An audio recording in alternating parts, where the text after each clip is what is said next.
No one dared to challenge Richard Langston, the arrogant millionaire CEO who treated his empire like a kingdom and his employees like servants. But when a new black female chef walked into his luxury dining hall, carrying nothing but a knife set and an unshakable fire in her eyes, she did what no one else had ever dared. She shut him down and exposed secrets that could destroy everything he thought he controlled. Richard Langston wasn't just rich. He was untouchable. Owner of Langston Global, a multi-billion-dollar conglomerate, he had power over industries from tech to fashion to luxury dining. And he knew it. Every boardroom meeting was theater for his ego. Every press conference was a stage for his arrogance. He walked into rooms late, interrupted people mid-sentence, laughed at those who disagreed, and crushed anyone who even thought about standing in his way. But Richard's favorite game? Public humiliation. He loved it, thrived on it, especially in his private dining club, the Iron Table, a place where politicians, celebrities, and executives gathered to eat dishes prepared exclusively under his command. And the rule was simple. Whatever Richard wanted, he got. So when the board surprised him with a new hire, an unassuming black woman named Maya Johnson, brought in to revamp the menu, he thought it was just another opportunity to prove his dominance. What he didn't know was that Maya was about to serve him more than food. She was about to serve him justice. The first night she arrived, Richard didn't even look up from his glass of wine. "Maya, was it?" he said lazily, swirling the Cabernet. "You'll cook. You'll clean. You'll stay quiet. If you impress me, maybe I'll let you stay longer than a week. If not, you'll be out the door before dessert." The room chuckled. Executives smirked. No one dared say a word. But Maya? She met his gaze without blinking. "Mr. Langston," she said, her voice calm, steady, but sharp enough to cut glass. "You may own this table, but tonight, you'll eat my food. And when you do, you'll finally taste the truth." The laughter died. Even Richard's smirk faltered for a split second, but he quickly leaned back, amused. "Confident, aren't we? Fine. Impress me. But understand this, Maya, no one, and I mean no one, ever embarrasses me at my own table." She tied her apron, sharpened her knives, and stepped into the kitchen like a soldier walking into battle. The other chefs whispered behind her back, "She doesn't know what she's getting into. Nobody lasts here." Langston chews them up and spits them out. But Maya didn't flinch. She moved with precision, every chop, every stir, every flame perfectly controlled. By the time the first course was ready, even the doubters were watching in awe. And when she walked back into the dining room, carrying a dish covered in silver, the entire table fell silent. Everyone thought it would be just another meal, a lamb shank, a filet mignon, a duck breast glazed in wine. But when Maya lifted the lid, what Richard saw wasn't just food. It was a direct challenge to everything he thought he owned. On the plate sat a simple bowl of gumbo. Not fancy, not delicate, no truffle oil, no imported caviar, just gumbo. The table erupted in muffled laughter. Richard sneered. "This? You're serving me peasant food? To me? In my club?" But Maya didn't move. "This isn't just gumbo," she said firmly. "This is the recipe that fed generations of my family. It's a dish made with history, with fire, with struggle. And tonight, Mr. Langston, you're going to learn that real power doesn't come from money. It comes from respect." Richard leaned forward, furious but intrigued. Slowly, he scooped a spoonful, expecting mediocrity. But the moment the flavors hit his tongue, his expression froze.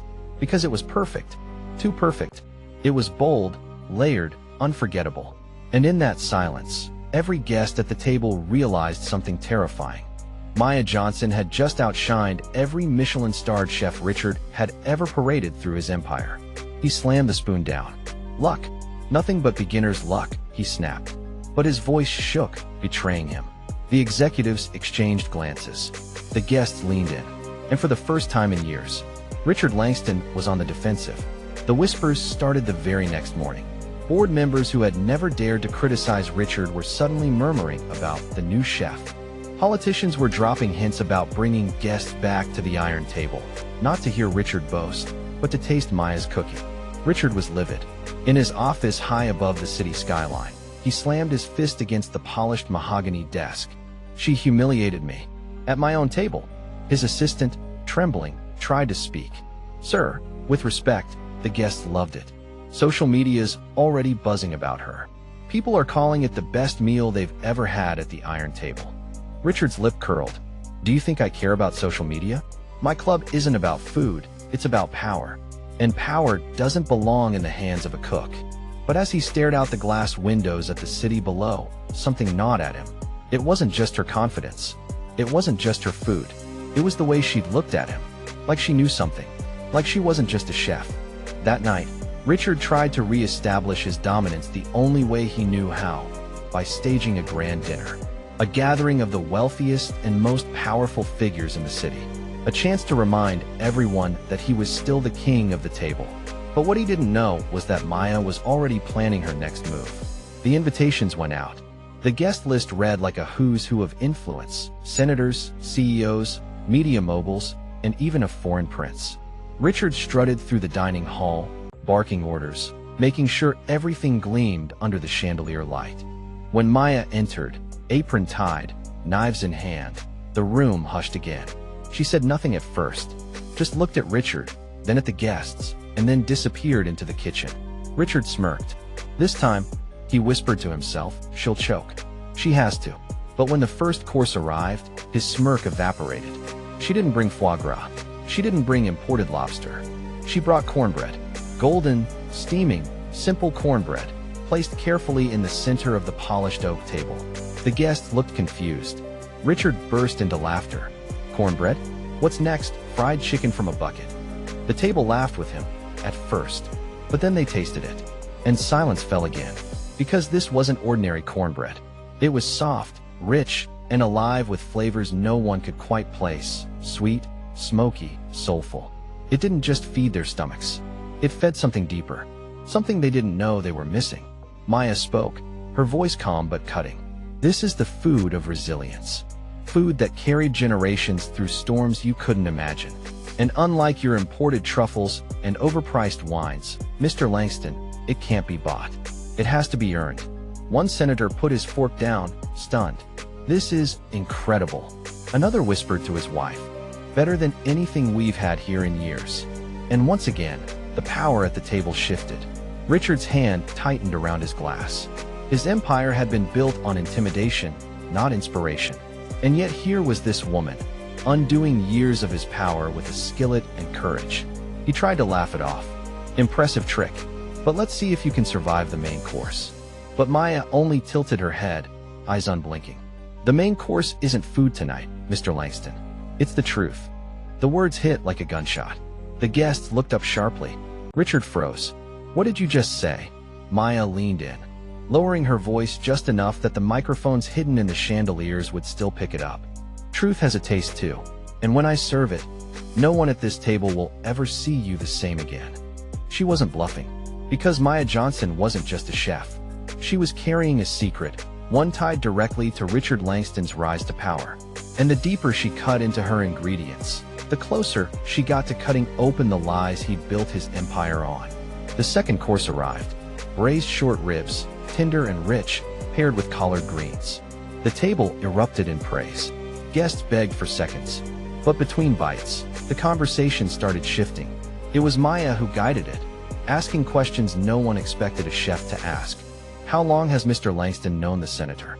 Didn't the press bury that scandal in your company years ago? Isn't it funny how the same names keep appearing at this table? The questions seemed harmless, but each one dug deeper. Each one chipped away at Richard's carefully curated image. By the time dessert came, a peach cobbler that left grown men speechless, the entire table was buzzing with doubt. And Richard knew he was losing control. He slammed his hand down, silencing the chatter. Enough, he roared.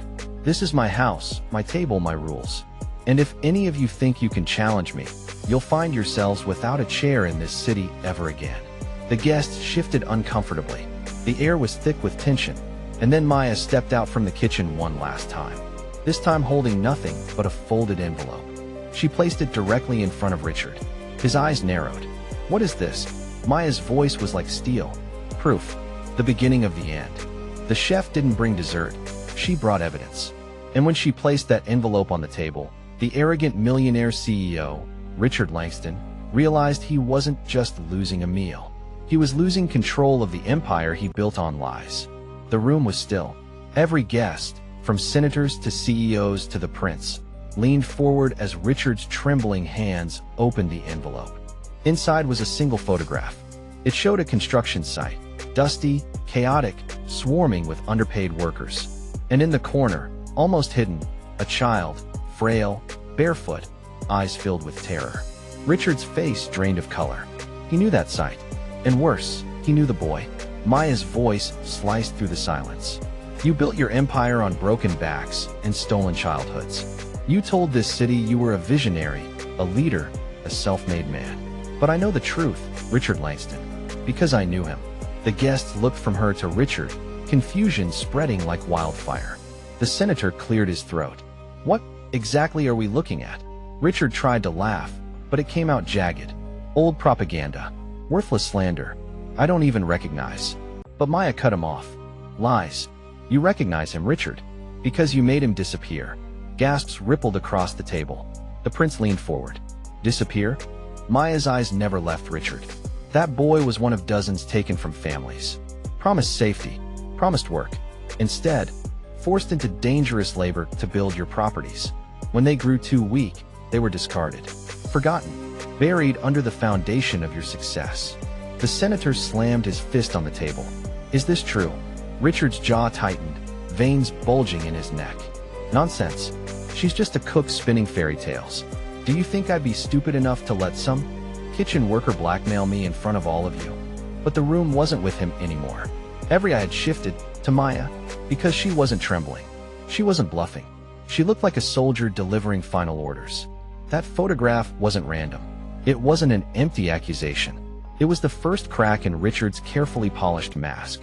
And the more he tried to laugh it off, the more the guests realized something chilling. Maya Johnson wasn't here by accident. She had come for him, one of the CEOs whispered. But how would she even know about this? Maya finally turned from Richard, addressing the room. Because I was there. The silence was suffocating. Richard froze mid-breath. The guests leaned closer. Maya's voice carried the weight of decades. My father worked that site. He was one of your workers, Richard. He believed your promises. He believed he'd be paid, that his family would have a better life. Instead, he died there, collapsed from exhaustion. And while his body was still warm, you told your men to keep pouring concrete, to build over him like he never existed. The table erupted, gasps, shouts, whispers colliding into chaos. Richard's face twisted with rage. Lies. Fabricated stories. Nobody will believe this garbage. But his voice cracked at the edges. Because he remembered. He remembered that man. And he remembered the little girl crying at the edge of the site, clutching her father's hand before the guards pulled her away. Maya Johnson wasn't just a chef. She was that little girl, the daughter of the man Richard buried beneath his empire. And now she was back, not just with knives, not just with food, but with vengeance. Maya's eyes glistened, but her voice stayed strong. You've spent years silencing anyone who dared to speak against you, buying judges, threatening reporters. But the one person you couldn't silence is standing right here. The guests looked shaken. Some pulled out their phones under the table. The senator leaned toward her. If this is true, if you have more than that photograph, you understand what this means? His entire empire could collapse overnight. Maya nodded. That's why I came. Not just to feed you, but to make you taste the truth. To make sure none of you can pretend ignorance anymore. Richard slammed his fist on the table so hard the glasses rattled. You think you can destroy me with some sob story and a photo? Do you know who I am? Do you know how many people at this table owe me everything? But as his voice thundered across the dining hall, something terrifying dawned on him. No one was backing him up. Not the senators, not the CEOs, not even the prince. Because the more he shouted, the more he looked like a cornered animal. And the more Maya spoke, the more she looked like the truth. Richard Langston had ruled that table for decades. But now, with one photograph, one story, and one unshakable woman, the balance of power was shifting. And for the first time in his career, he was losing control in front of the very people he needed most. Richard stood, shaking, sweat dripping down his temple. Enough of this nonsense. Dinner is over. But Maya didn't move. Instead, she reached into her apron pocket and pulled out a second envelope. The guests collectively leaned in. Richard's eyes went wide. No, he whispered. Not that. Anything but that. Maya placed it on the table. Calm. Steady. This, she said, is just the beginning. The real feast starts now. The second envelope sat between them like a loaded gun. No one moved. No one breathed. Even the waiters froze in place, their trays trembling in their hands. Richard's lips quivered. Don't open it. The senator narrowed his eyes. Why not? What's inside, Richard? Maya's voice was steady. The truth. Slowly, she slid the envelope across the polished oak table until it rested right in front of Richard. His shaking hands hovered above it, but he didn't dare touch it. So Maya leaned in, her eyes locked on his. You can open it yourself, or I will. The guests stared, trapped between curiosity and dread. Everyone at that table had seen Richard destroy lives with a phone call. But now, with a single envelope, Maya was holding his fate in her hands. Richard finally snapped, grabbing the envelope and ripping it open. Inside were not photos this time, but documents. Thick, damning, undeniable. Bank statements, wire transfers, offshore accounts, all linked to illegal labor camps overseas. Maya's voice rose above the shocked murmurs. You didn't just exploit workers. You trafficked them, you smuggled them, and you laundered billions through shell corporations to keep it hidden. This, she tapped the papers with her finger, is enough to bury you in court. And this time, your lawyers won't be able to buy you out. The room erupted. The prince stood, furious. You used my foundation as a front for this? I vouch for you. The senator slammed both fists on the table. Do you have any idea what this means for my office? If this comes out, one of the CEOs muttered, it's over, he's finished. But Richard wasn't finished. He stood, face red, veins pulsing, spit flying as he shouted. You think some little cook can destroy me? You think you can walk in here and undo decades of power? He grabbed the documents and tore them in half, scattering the pieces across the table. But it was too late, because Maya calmly reached into her apron again and held up a flash drive. That flash drive was the nail in his coffin, because while he was busy tearing paper, she had already digitized everything. And the look in her eyes said one thing clearly. Richard Langston was cornered. She turned to the senator, the prince, the CEOs. This isn't just paper. I have backups, emails, signed contracts, video footage, every lie he's told, every law he's broken, every life he's destroyed. And when this goes public, his empire won't just crumble, it'll burn. The room buzzed with panic. Half the table wanted to distance themselves immediately. The other half frantically calculated how much damage control would cost. And Richard? He lunged. In a flash, he reached across the table, knocking over glasses, shoving plates aside, his hand grabbing Maya's wrist like a vice. The room gasped. Richard snarled through clenched teeth. You don't know who you're dealing with. I can make you disappear just like your father. The words slipped out before he realized what he'd said. And in that moment, the room changed. Every guest heard it. Every guest knew. He had just confessed. He thought intimidation would silence her. Instead, it exposed him even more. Because now the secret he'd buried for years had just exploded in front of the most powerful witnesses in the world. Maya's eyes burned, but her voice was ice. Thank you, Richard. That's the confession I needed. Gasps. Shouts. Phones lifted under the table. Several guests were already recording. Richard's grip loosened as the horrifying realization dawned. He had just sealed his own fate. But then he smiled. A slow, dangerous smile. You think you've won? You think they'll side with you? He looked around the table, his voice dropping into a chilling calm. Half the people here have dirt tied to me. If I fall, they fall too. Do you think they'll risk their fortunes, their reputations, their families, for you? A nobody with a knife set. The senator froze. The CEOs went silent. Even the prince looked uneasy. And for the first time, Maya felt the weight of the room shift. She had the truth. She had the evidence. But Richard wasn't wrong. These people weren't saints. They were survivors. And if saving themselves meant sacrificing her, she was suddenly in more danger than ever. Richard leaned back, regaining his composure, his smirk returning. You see, Maya, it doesn't matter what you have. Because in this room, power doesn't come from truth. It comes from loyalty. And not one person here is loyal to you. The guests avoided her eyes. Some shifted uncomfortably. Maya's chest tightened. For a moment, the fire in her seemed to flicker. But then, she smiled. You're right, Richard. They're not loyal to me. But they're not loyal to you either. They're loyal to whoever they think will win. And after tonight, they know that's not you.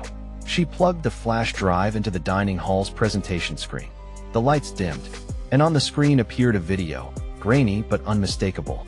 Richard, standing on a construction site, barking orders.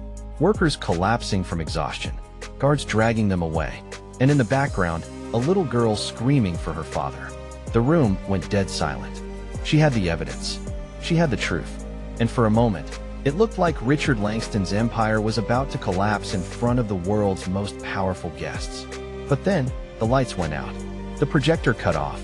And in the darkness, fear filled the air. Because if Richard couldn't silence her with words, he might try something far worse. The dining hall was pitch black. Glasses clinked to the floor. Guests whispered, panicked. Chairs scraped against the marble. And in the suffocating silence, footsteps. Heavy, determined. Maya's instincts sharpened. She wasn't just a chef. She wasn't just a daughter seeking justice. She had trained for moments like this. Years of learning to survive in silence, in shadows, in danger. She felt the shift in the air. Richard was moving toward her. Find her, his voice hissed through the dark. Now, the power outage wasn't an accident. It was a move, a distraction, a chance for Richard to erase the only threat standing in his way. But Maya wasn't the terrified girl he once left crying on that construction site. She was a woman who had waited her whole life for this fight. A hand lunged from the darkness, grabbing her arm. Maya twisted, dropping low, pulling the waiter's serving tray from a nearby table. With one swift motion, she spun and cracked it against the man's face. A guard grunted and collapsed. Gasps echoed through the dark. "Maya, run!" A voice shouted. It was the senator. Panic laced his tone. But Maya didn't run. She steadied her breathing, listening. Another footstep. Closer. Heavier. "Richard, thought you could embarrass me, huh?" His voice growled. Closer now. "Thought you could destroy me in front of everyone." He lunged again. But Maya was ready. She ducked, grabbing a steak knife from the table. Her movements precise, controlled. She pressed it against his wrist just as his hand closed around her shoulder. "Don't," she whispered coldly. The lights flickered back on. Gasps erupted across the room as the guests saw it. Maya standing firm, knife in hand, pressing it against the wrist of the most powerful man in the city. The guards froze. The waiters froze. Even the prince stared, wide-eyed. Richard's face was twisted in rage, his other hand raised as though he meant to strike her. But Maya's knife glinted under the chandelier. "You won't touch me," she said, her voice steady as stone. "Not again. Not ever." In that moment, the balance of power flipped completely. Richard wasn't the predator anymore. He was the prey, and the entire room saw it with their own eyes. Maya slowly stepped back, lowering the knife, but never breaking eye contact. "You built your empire on fear, Richard, but fear doesn't work on me anymore." She turned to the guests. "Now you've all seen it. You've heard his confession. You've seen the footage. You've seen what he does when his mask slips. So the choice is yours. Stand with him or stand with the truth." The room buzzed with whispers. The senator leaned forward, pale. "If this gets out publicly, I'll be forced to call for an investigation." The prince shook his head, furious. "My name cannot be tied to this scandal. If the footage is real, Langston, you've betrayed me." And one by one, the CEOs began pulling out their phones, not to call Richard, but to call their lawyers. Richard roared, slamming the table. "You traitors! Every one of you owes me your success. You can't survive without me." But his words fell flat, because the truth was out, and the room no longer belonged to him. It belonged to Maya. But Richard Langston wasn't done fighting. Not yet, because while the guests shifted their allegiance, Richard reached into his jacket and pulled something Maya wasn't expecting. A pistol. The room froze. Gasps. Screams. Chairs tipped over as the guests scrambled back. Richard's hands trembled, his eyes wild, his face red with fury. "You think you've won?" he snarled, pointing the gun at Maya. "You think you can humiliate me, ruin me, destroy me? No, I built this empire, and if I'm going down, I'm taking you with me." The guards froze, unsure whether to intervene. The guests whispered frantically, but none dared move. Maya stood tall, her chest rising slowly, her eyes never leaving his. "If you pull that trigger, Richard," she said calmly, "you won't just kill me. You'll prove everything I've said. And this time, there'll be no coming back. The entire room held its breath. Richard's finger twitched on the trigger.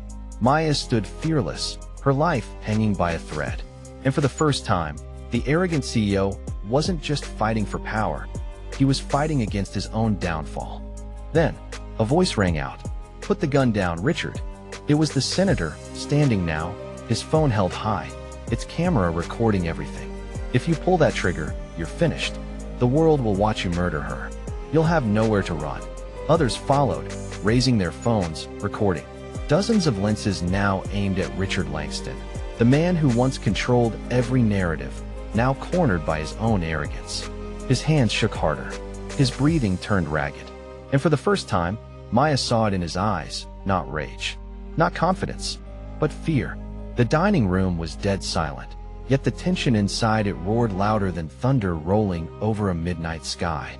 Every pair of eyes was locked on Amara, the young black chef standing tall with her apron still tied, a streak of flour on her cheek, and an unshakable fire in her eyes. The arrogant CEO, Victor Langston, sat frozen at the head of the table, his smirk fading, his face twitching as though for the first time in his life, someone had dared to corner him. You think you can speak to me like that?" Victor hissed, gripping the edge of the polished mahogany table so tightly his knuckles turned bone white.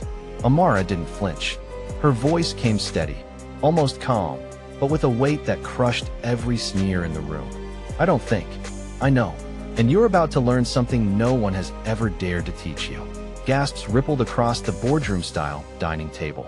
The executives exchanged nervous glances, their million-dollar suits suddenly feeling like shackles, each one silently begging not to be the next target of Victor's volcanic wrath.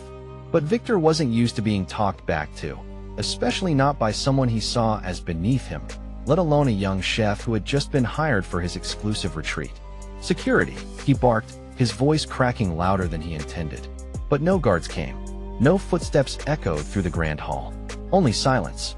Because Amara had already anticipated this. "I told your guards to take the night off," she said, her tone carrying a cold edge that silenced even the clinking of glasses. "I needed you to see the truth without your army around to protect you. Tonight, Victor, it's just you and your lies." A shiver slithered across the table.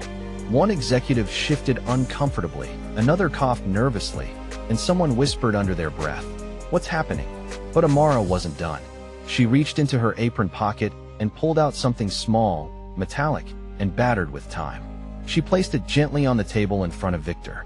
The room leaned closer, eyes widening. It was a military dog tag. Victor's face drained of color instantly. His lips trembled. His hand, the same hand that once signed billion-dollar deals without hesitation, now shook uncontrollably. Where did you get that?" he stammered, his voice cracking like a man exposed. Amara's eyes hardened. "You left it behind. Years ago, when you abandoned the people who trusted you the most. When you walked away from something you can never outrun." The executive's jaws dropped.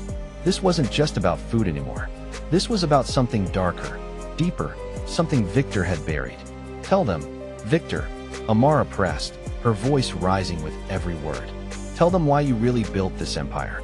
Tell them who you left behind, and why you can't even look me in the eye." The CEO's breath hitched. Beads of sweat glistened on his forehead.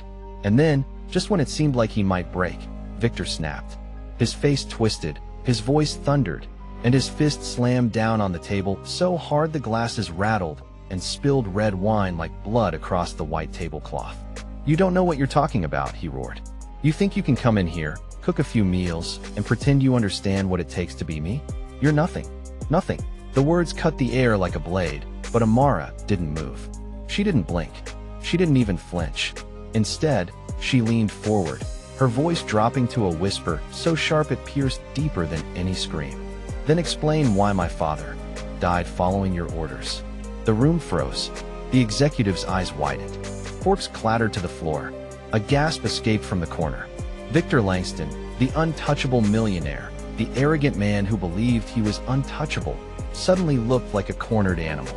Because Amara hadn't just come here to cook. She came here for revenge. The words hung in the air like a thunderclap. "Then explain why my father died following your orders." The table went deathly silent. No one dared to breathe. The arrogant millionaire CEO who once sneered at everyone in the room now looked like he'd been stripped bare.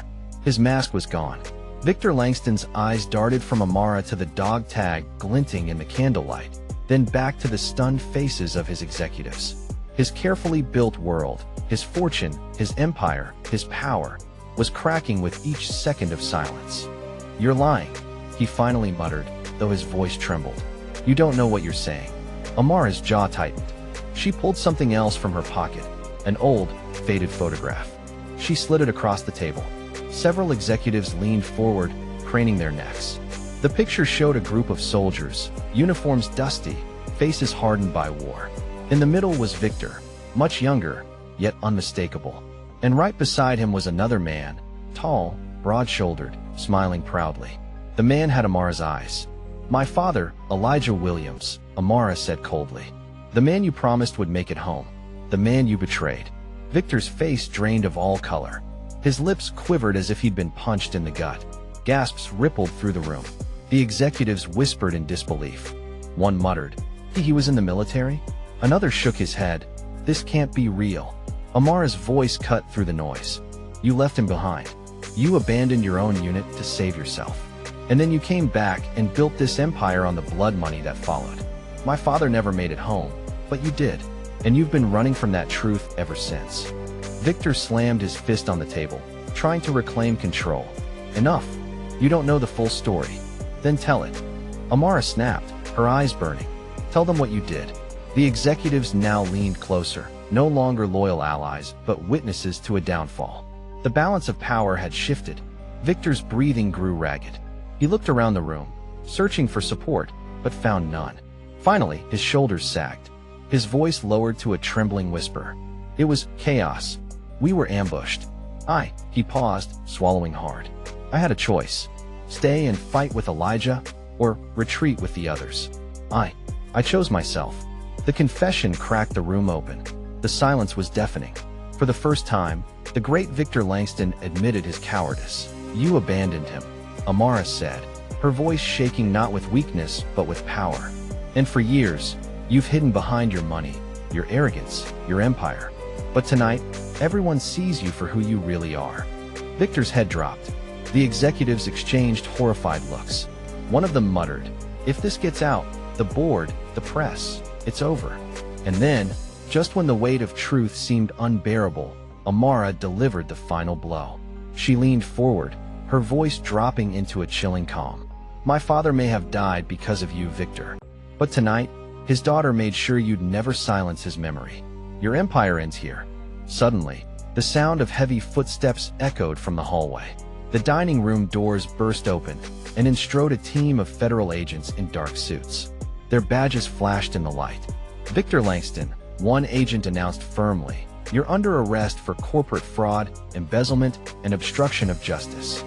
The room erupted in chaos. Executives gasped, chairs screeched against the floor, and Victor shot up from his seat, eyes wide with fury. "You set me up," he bellowed. Amara didn't flinch. She simply stood tall, wiping her hands on her apron. "No, Victor, you set yourself up. I just gave the world a reason to finally see the truth." The agents closed in, cuffing Victor as he struggled and cursed. His once mighty presence now looked small, pathetic, powerless. As they dragged him away, he twisted his neck to glare at Amara one last time. His voice cracked with venom. "This isn't over. You hear me? This isn't over." But Amara stood unshaken, her father's dog tag clutched tightly in her palm. The dining room was still. The once untouchable CEO was gone, and in his place stood a young black woman who had not only fed the rich but exposed the rot at their table. She exhaled slowly, finally letting the weight lift from her shoulders.